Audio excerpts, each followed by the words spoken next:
What we are discussing is के जो logy file comparison है ना, यानी अगर मेरी एक फाइल साइज रिकॉर्डिंग जब मैं कर रहा था उसका, तो रिकॉर्डिंग करते करते लेट सपोज वो 90 MB की बनी, और वो रॉ फाइल का मतलब ओरिजिनल फाइल। तो जब मैं उसको फाइल कंपैरिजन से गुजारूंगा ना, तो MP3 में ट्रांसफर होके वो 90 MB की फाइल 9 MB तक चली जाएगी, 90% रिड्यूस हो जाएगी। अब आया समझ में? तो मतलब सर फाइल का साइज छोटा हो जाएगा तो क्या साउंड भी इसमें से कम आएगी? नहीं, साउंड कम नहीं आएगा। बेसिकली ऐसे समझ लो कि अगर आपने कभी वीडियो देखी हो या ऑडियो सुनी हो, उसमें एक ऑप्शन आता है हाई डेफिनेशन। अगर आप वीडियो देख रहे हो तो उसके अंदर अगर आप जी नॉर्मल जी। पिक्सल पे देख रहे होते हो तो हो सकता है जो पीछे की बारीक बारीक चीज़ों को आपको नजर ना आए। जैसे कोई शूट हो रहा है जंगल के अंदर, तो अगर आपकी रेजोल्यूशन कम है तो आपको बस जो एक्टर्स होंगे वो ज़्यादा सही बेहतर नज़र आ रहे होंगे, लेकिन उसके पीछे अगर कोई छोटे छोटे परिंदे भी हैं ना, वो थोड़े ब्लर होंगे। लेकिन अगर आप उसी चीज़ को हाई डेफिनेशन करके देख लो, आप नॉर्मल भी कोई वीडियो देखते होगे, आप जब हाई डेफिनेशन करते होगे तो उसमें आपको बारीक बारीक सी चीज़ें भी नज़र आना शुरू हो जाती है, बारीक कलर्स, बारीक ऑब्जेक्ट्स। हाई डेफिनेशन का मतलब ये है कि उसमें आने वाली हर चीज़ को बेहतर तरीके से वो इलेबरेट कर रहा है।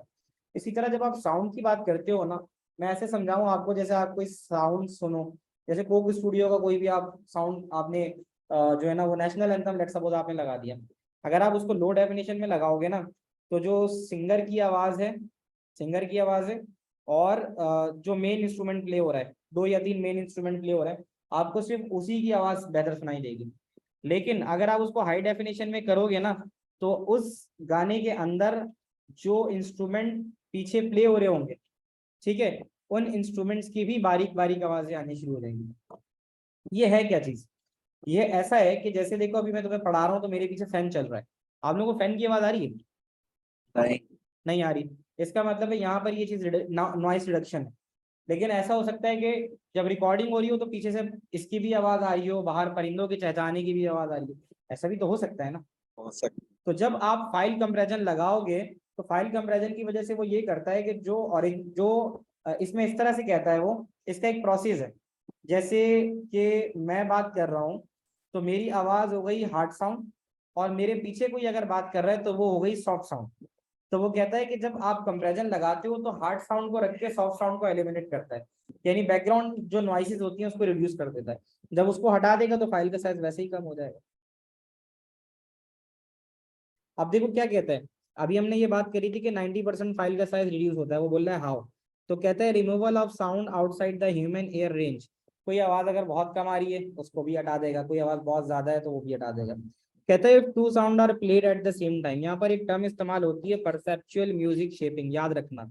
इसका इसमें ये कहता है कि two sound are played at the same time, अगर एक साउंड दो दफा एक इफ टू साउंड, दो मुख्तलिफ साउंड है और एक वक्त में प्ले हो रहे हैं, जो लाउडर बने वो सुन लिया जाएगा, उसको रख लिया जाएगा, और जो सॉफ्टर साउंड होगा उसको एलिमिनेट कर देगा। इस चीज के ऊपर जोर दे रहा है। तुम्हें यही याद होना चाहिए कि ये जो है ना, क्या, परसेप्चुअल म्यूजिक शेपिंग, ये वो कॉन्सेप्ट है। मतलब सर जैसे आपकी वॉइस आ सकती है और पंखे की नहीं आएगी, पंथी की नहीं एलिमिनेट हो आएगी, तो हाँ वो जाहिर है हार्ड साउंड और सॉफ्ट साउंड आ गया ना। क्लियर है बच्चों? Clear sir. फिर इसके बाद एक MP4 आ जाता है। जाएगी। MP4 क्या है? MP4 आप लोगों को पता है, MP4 जैसे MP3 साउंड है, MP4 में फर्क ये आ जाएगा, तस्वीर आ जाएगी। MP3 में तस्वीर तो नहीं आती। तो जो MP4 होता है उसके अंदर तुम्हारे पास वीडियो भी आएगी, फोटो, एनिमेशन, ये सब चीजें MP4 में आ सकती हैं। ये लॉजी कंपैरिजन होता है, और ये क्या करता है, ये फाइल की उन चीजों को जो ज्यादा मायने नहीं रखती उनको एलिमिनेट कर देता है। फिर इसी तरह जिपैग आ गया। जिपैग है ज्वाइंट फोटोग्राफिक एक्सपर्ट ग्रुप, इसका नाम है।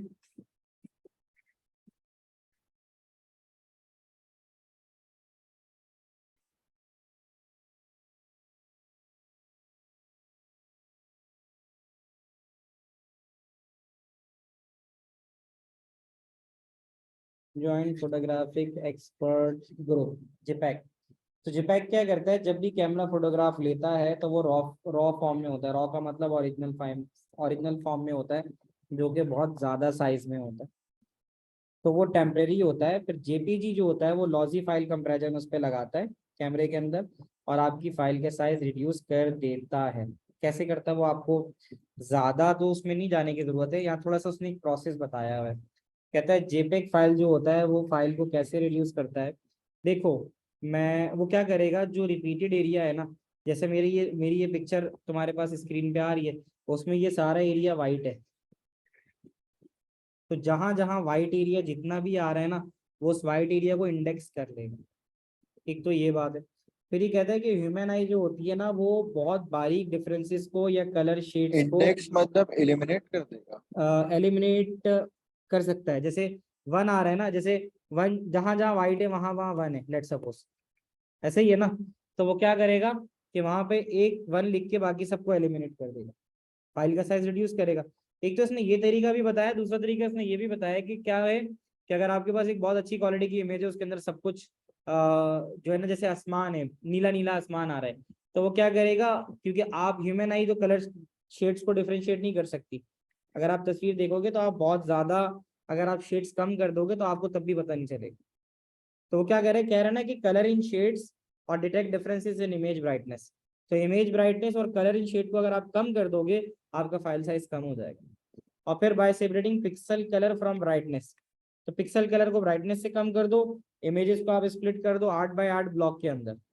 तो उससे क्या होगा, सर्टेन इन्फॉर्मेशन जो है, यानी ब्राइटनेस को कम करने से या कलर के शेड्स को कम करने से आपकी फाइल का साइज कम हो जाएगा। तो इसमें ज्यादा नहीं, इसमें 2-3 पॉइंट ही कलर आपको के शेड को यानी कलर को डल कर देना। डल हो जाएगा, हाँ।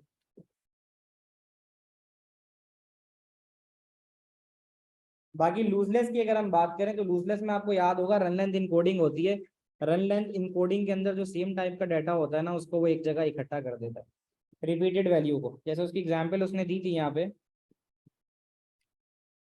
एक टेबल कराया था मैंने तुम्हें, देखो। तो इसमें देखो क्या बता रहा है, इसमें ये बता रहा है कि एक कैरेक्टर 1 बाइट का होता है। एक कैरेक्टर 1 बाइट का होता है। तो अब अगर एक कैरेक्टर 1 बाइट का है, और आप यहाँ देखो कि ये सारे ABCD लिखे हुए हैं, तो ये क्या कर रहा है उसका। तो रन लाइन इनकोडिंग के जरिए क्या हुआ, रन लाइन इनकोडिंग के जरिए ये हुआ कि अब ये है ए, यहाँ ना ये बुक की गलती है, ये छोटा ए। तो यहाँ पे अगर आप देखो, यहाँ लिखा हुआ है 5। अच्छा एक चीज और देखो पहले, ये 5 ए आ गए, एक कैरेक्टर 1 बाइट, तो 5 इसके हो गए, B 4 हो गया, C 2 हो गया, D 5 हो गया। तो टोटल कितने हो गए, 5 4 9 2 11 5 16। तो टोटल ये 16 बाइट का आ रहा है। एक कैरेक्टर 1 बाइट का होता है, तो ये टोटल 16 कैरेक्टर और ये 16 बाइट्स हो रहे हैं। अब आप क्या कर रहे हो, आप ये कर रहे हो कि जो रिपीट हो रहे हैं, रिपीट का मतलब 5 दफा रिपीट हो रहे हैं। आपने 5 लिखा 05, इसने लिया 1 बाइट, और 97 इसका एस्की कोड है, अभी बताया था मैंने, ये हो गया 2 बाइट का, 2 बाइट हो गए। फिर इसी तरह ये B 4 दफा रिपीट हो रहा है, 3 बाइट, 98 इसका कोड है, 4 बाइट। 2 रिपीट हो रहा है, C जो है 2 दफा रिपीट हो रहा है, 5 बाइट, 5वीं बाइट। 99 उसका कोड है, 6ठी बाइट। D 5 दफा रिपीट हो रहा है, ये इसका 7वीं बाइट। और 100 जो है वो D का कोड है, 8वीं बाइट। तो जहां 16 बाइट लग रही है, वहां तुम्हारा काम 8 बाइट में हो रहा है। ये पूरी कहानी इस पैराग्राफ में ऊपर से लेकर नीचे तक बयान की गई है। तो रन लेंथ इनकोडिंग की वजह से जो रिपीटेड कैरेक्टर होते हैं, उसकी नंबर ऑफ रिपीटेशन लिख दी जाती है और उसका एस्की कोड लिख दिया जाता है। ये आप लिख दोगे तो आप जहां पे 16 बाइट लगा रहे हो, वहां पे उसको 8 बाइट में कर दोगे। सर ये वाला फिर से समझा दो। यहाँ पे देख लो गौर से, ये 5 क्या बता रहे हैं, ईमान आप जवाब दो। ये 5 किसको रिप्रेजेंट कर रहा है, ए को। एक कितनी दफा रिपीट हो रहा है उसको कर रहा है, और 97 उसका कोड है। बी क्या है, सर तो इसमें ये नहीं जैसे इसमें एक एक कैप्स में, तो इसमें मतलब उसको भी नहीं बेटा ये अभी तो मैंने बताया था, हाँ कि RLE की कैलकुलेशन आ सकती है। अभी तो मैंने बताया था ये बुक की गलती है, कैपिटल ए नहीं है, स्मॉल ए, ये प्रिंटिंग एरर है। ये 5 A छोटे वाले, 4 B छोटे वाले, 2 C छोटे वाले, 5D छोटे वाले। तो आपने पहले वाले में उनकी रिपीटेशन लिख देनी है, दूसरे वाले में उनकी एस की वैल्यूज। तो जहां पर एक कैरेक्टर 1 बाइट ले रहा था और आपके पास 16 बाइट लग रही थी, अब वो कितनी में आ रहा है, 8 बाइट में आ रहा है। पॉइंट समझ रहे हो। सही। अगर जैसे D10 होता तो हम ये 5 की जगह 10 लिखते और फिर उसकी S की वैल्यू जो मतलब जैसे स्मॉल d है तो स्मॉल, और अगर कैप्स होता तो कैप्स में वैल्यू लिखते। एस सही है, एस सही है, सही। बिल्कुल ऐसे। ठीक है, तो इसको यहीं तक रखते हैं। रेस्ट फिर जो हमारी क्लास की टाइमिंग्स तो फिर मैं रात की रखूंगा, टाइमिंग जो भी रखूंगा ना, टाइमिंग, क्योंकि आप लोगों की फिर क्लासेस वगैरह हो रही होती हैं।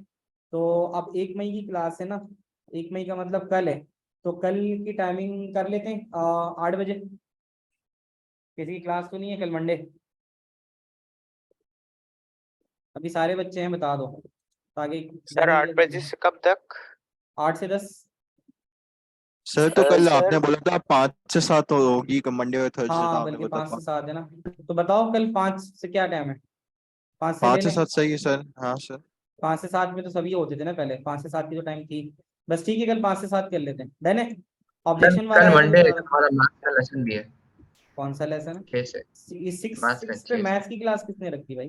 पहले कब हुई थी? सर सर अदनान ने पहले तो नहीं थी ना, आ, मैं तो जब पढ़ा पहले रहा से था। थी। नहीं, पहले तो मैं 5 बजे से नहीं पढ़ाता था। 5 से 6 और 6 से 7 क्लास हुई है मंडे, नहीं? तो 6 से 7 की बात रख 6 लो। से 7 को खत्म हो रही है ना, 7 से 9 तो कर सकते हैं ना, और तो कोई नहीं है। 7 9 में तो कोई से मसला नहीं 9। है। सर चेक करके बताता हूँ।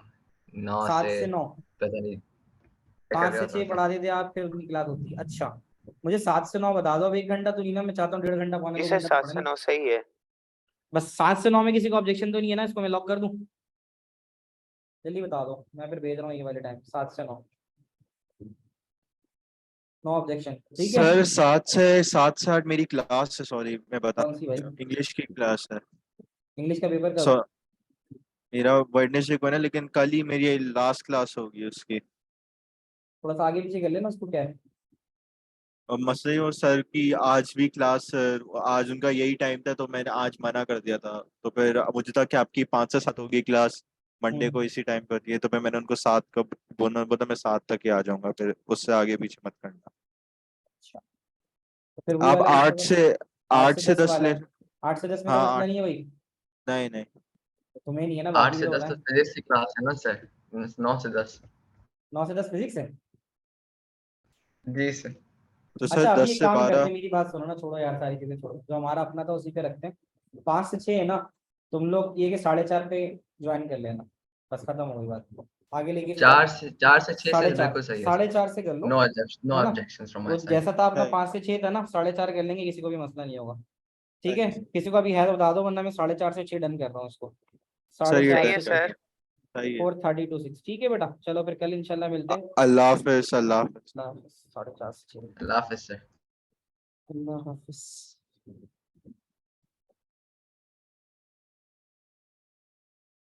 अच्छा सर, जी, ये आप वो फाइल साइज कैलकुलेशंस कल करवाएंगे ना? कल करेंगे इसको। कल कब तक, कल कहाँ तक खत्म करवा लेंगे? चैप्टर 1 हो जाएगा पूरा। कल पूरा चैप्टर हो जाएगा, फिर डेटा 2 भी शुरू ट्रांसमिशन। कर दूंगा मैं, 1 2 शुरू कर दूंगा, 2 छोटा है, यानी 2 को इतना कर दूंगा, आधा करा दूंगा, अगली क्लास में 2 निपटा दूंगा। सही। 1 सर बड़ा है, 5 मैं बड़ा है, ये बड़े अगर चैप्टर है, बाकी आराम से निपट जाएंगे। सही सर, अगर मैं अभी कंप्यूटर साइंस को, मेरे पास मैंने आपको अपना स्केड्यूल भेजा था, अगर आपने उसको देखा हो,